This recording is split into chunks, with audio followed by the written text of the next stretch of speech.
আপনার তৃতীয় প্রশ্নতে আসি। আপনি ইসলাম গ্রহণ করবেন ইনশাল্লাহ। গুড ইভিনিং স্যার, আমি পেশায় একজন শিক্ষিকা। এছাড়াও আমি ইসলাম ও অন্যান্য ধর্ম নিয়ে রিসার্চ করি।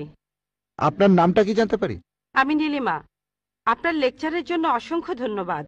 তবে আমি কিছু ব্যাপারে একটু জানতে চাই। যেমন আপনি ভবিষ্যৎ পুরাণের কথা বললেন, তৃতীয় খণ্ডের ৩য় অধ্যায় ৫ থেকে ৮ নম্বর শ্লোক। আমি আপনাকে আরেকটা ব্যাপার জানিয়ে রাখি যে হয়তো আপনিও এটা জানেন।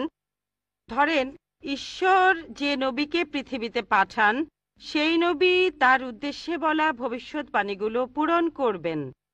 যদি সেই নবী অর্ধেক বা তার কম ভবিষ্যৎবাণী পূরণ করেন, তাহলে তাকে নবী বলা যাবে না। এটা একটা সাধারণ যুক্তির ব্যাপার। এবারে ভবিষ্য পুরাণার কথা বলি। আপনি সেই ম্লেচ্ছ নেতার কথা বললেন আর বললেন তিনি নবী মোহাম্মদ ছাড়া আর কেউ নন। আচ্ছা, আমি আপনার কথার প্রথম অংশটা মেনে নিচ্ছি, কিন্তু পরের অংশটা আপনি ব্যাখ্যা করে বলেননি। এখন আপনাকে বলি, ম্লেচ্ছ একটা সংস্কৃত শব্দ, আর সংস্কৃত ডিকশনারি অনুযায়ী ম্লেচ্ছ শব্দটার অর্থ অনার্য অথবা পাপী অথবা খারাপ লোক। ম্লেচ্ছ শব্দটার এই ৩টা অর্থ হয়।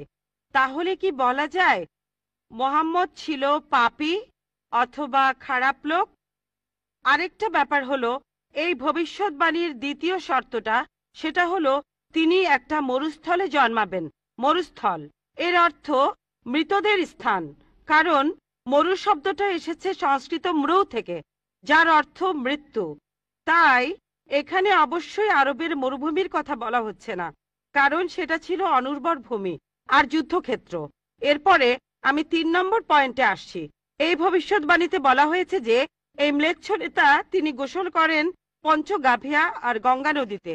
আর এটা আমরা সবাই জানি যে গঙ্গা নদী, এই নদীটা আরবে নয়, গঙ্গা নদী রয়েছে ইন্ডিয়ায়। এটা পৃথিবীর সবাই জানে। এবার পঞ্চগাভিয়ায় গোসল করা সম্পর্কে বলি। পঞ্চগাভিয়া মানে গরু থেকে উৎপন্ন 5টা উপাদান। এই উপাদানগুলো হলো দুধ, দই, ঘি, প্রস্রাব, গোবর। এখন ভবিষ্যৎবাণীটাকে সত্যি হতে গেলে এই কথাটাও তাহলে সত্যি হতে হবে। আপনি কি আমাকে পবিত্র কোরআনের এমন কোনো আয়াত দেখাতে পারেন যেখানে বলা আছে যে মোহাম্মদ গোসল করেছিল গঙ্গার জলে বা সেই 5টা উপাদান দিয়ে, অর্থাৎ দুধ, দই, ঘি, প্রস্রাব আর গোবর? তাহলে আজকে ইসলাম গ্রহণ করব। Thank you sir. বোন, আপনি ঠিক বলেছেন যে ভবিষ্যৎবাণীর কথা বলা হচ্ছে, যদি তার অর্ধেকের বেশি পূরণ না হয় তাহলে ভবিষ্যৎবাণী ভুল। আমি একমত বোন, আপনার সঙ্গে একমত। আমি আপনার 3টি প্রশ্নের উত্তর দেব। দেখা যাক আজকে আপনি ইসলাম গ্রহণ করেন কিনা। এটাও হতে পারে আপনি আমার সঙ্গে একমত হবেন না। আমি যা বলবো, আমি একমত। ম্লেচ্ছ এই শব্দটার 3টি অর্থ আছে। ম্লেচ্ছ এর একটা অর্থ হলো অনার্য অর্থাৎ বিদেশি, আরেকটা অর্থ হচ্ছে পাপী, আরেকটা অর্থ হলো খারাপ লোক। আর দেখবেন ইন্ডিয়ায় হিন্দুরা সাধারণত মুসলিমদের বলে থাকে ম্লেচ্ছ। তারা যখন এভাবে বলে তারা আসলে বোঝায় পাপী আর খারাপ লোক, কিন্তু এর আরেকটা অর্থ হলো বিদেশি। যখন আমি লেকচারে কোনো ধর্মগ্রন্থ থেকে উদ্ধৃতি দেই, সেখানে একটা শব্দের যদি অনেক অর্থ হয়, ব্যাপারটা এমন না ধরেন শব্দটার 4টা অর্থ আছে, তার মধ্যে 3টা অর্থ এখানে খাটে না, মাত্র একটা ঠিক হলেও অর্থ সঠিক হতে পারে। যেমন ধরেন কোরআন বলছে তোমরা শূকর খেও না। আজকে যদি ডিকশনারি খোলেন, এই শূকর শব্দটার একটা অর্থ হলো পুলিশ অর্থাৎ পুলিশ অফিসার, তাহলে একটা অর্থ শূকর, আরেকটা অর্থ পুলিশ অফিসার। তবে কোরআন বাইবেল এটা বোঝায়নি।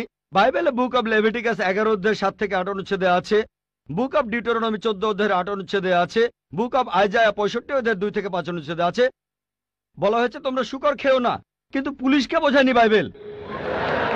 যদি আপনি বিভিন্ন ধর্মের ছাত্রী হয়ে থাকেন, যদি 10টা অর্থ থাকে সেখানে একটা অর্থও খাটে, দেখতে হবে সেটা সঠিক কিনা। 2টো সঠিক হতে পারে, 3টা সঠিক হতে পারে, সবগুলো সঠিক হতে পারে, কিন্তু যদি মাত্র একটা অর্থ সঠিক হয় এতেও ভবিষ্যৎবাণীটা ফলে যেতে পারে। আমি আপনার সঙ্গে একমত যে ম্লেচ্ছ এর একটা অর্থ অনার্য, ইন্ডিয়ানদের দিক থেকে একজন বিদেশি। আর আমি আমার লেকচারে তখন বলেছিলাম ম্লেচ্ছ শব্দের অর্থ হচ্ছে বিদেশি। আর আপনি ভুল পথে গিয়ে বলছেন এখানে ম্লেচ্ছ মানে হচ্ছে পাপী। আপনি আসলে এখানে ভুল বুঝেছেন বোন।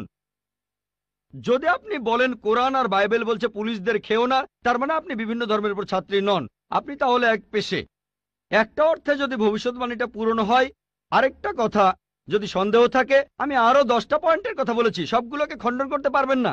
আরেকটা বললেন মরুস্থল, এটার একটা অর্থ আমিও একমত, মৃতদের স্থান। তবে সংস্কৃতিতে মরুস্থল শব্দটার আরেকটা অর্থ হচ্ছে বালুময় স্থান। আপনি আজকে ডিকশনারি চেক করেন, সেখানে দেখবেন আমাদের ইসলামিক রিসার্চ ফাউন্ডেশনে এখানে সংস্কৃত ডিকশনারিও আছে। আমি বিভিন্ন ধর্মের উপর ছাত্র, এটা মানছি যে একটা অর্থ হচ্ছে মৃতদের স্থান, আরেকটা অর্থ হচ্ছে বালুময় স্থান। কিন্তু ভুল অর্থটা আপনি নিচ্ছেন কেন? তাহলে তো আপনি ভুল পথে চলে যাবেন। যদি পারমুটেশন আর কম্বিনেশন গুলো দেখেন, অন্য যে পয়েন্টগুলো বলেছি সেগুলো পুরোপুরি সঠিক। এখানে আপনাকে সঠিক উত্তরটা বেছে নিতে হবে। তাহলে মরুস্থল শব্দটার একটা অর্থ হলো বালুময় স্থান বা মরুভূমি। আপনার তৃতীয় প্রশ্নতে আসি, আপনি ইসলাম গ্রহণ করবেন ইনশাল্লাহ। তৃতীয় প্রশ্নটা, আমি যে ভবিষ্যৎবাণীটার কথা বলেছি যে নবী মোহাম্মদ সাল্লাল্লাহু আলাইহি সাল্লাম পঞ্চগর্ভে গোসল করেছিলেন গঙ্গা নদীতে, এখানে বুঝে নিতে হবে যখন আমরা বলছি যে হিন্দুদের রীতি অনুযায়ী যে কেউ পঞ্চগর্ভে বা গঙ্গায় গোসল করবে তার অর্থ বিশুদ্ধ হবে। একটা অর্থ শারীরিকভাবে গঙ্গায় ডুব দিলেন, আমারও মনে হয় না নবীজি ইন্ডিয়া এসে গঙ্গায় ডুব দিয়েছিলেন। আরেকটা অর্থ বিশুদ্ধ হওয়া, তখন ব্যাখ্যা করিনি কারণ লেকচারটাই অনেক লম্বা ছিল। এই টপিকটা নিয়ে আমি সারাদিন কথা বলতে পারি, আমি এখানে খুব বিস্তারিত বলিনি। আমি প্রত্যেকটা ভবিষ্যৎবাণী নিয়েই আরো কয়েক মিনিট বলতে পারি, সব মিলিয়ে ঘন্টাখানিক বলতে পারবো। এখানে পঞ্চগর্ভে গোসল করা মানে হচ্ছে বিশুদ্ধ হওয়া। এখানে প্রসঙ্গটা বুঝতে হবে, শারীরিকভাবে গোসল করার অর্থ এখানে বলা হয়নি। আর আপনি গঙ্গার পানিতে ডুব দিলেই বিশুদ্ধ হয়ে যাবেন এমন কোনো নিশ্চয়তা নেই, বিশুদ্ধ না হওয়ার সম্ভাবনাই বেশি। এটা হচ্ছে হিন্দুদের রীতি অনুযায়ী বলা। তাই এখানে ভবিষ্যৎবাণীটা বলছে যে নবী মোহাম্মদ সাল্লাল্লাহু আলাইহি সাল্লাম পঞ্চগর্ভে গোসল করেছিলেন।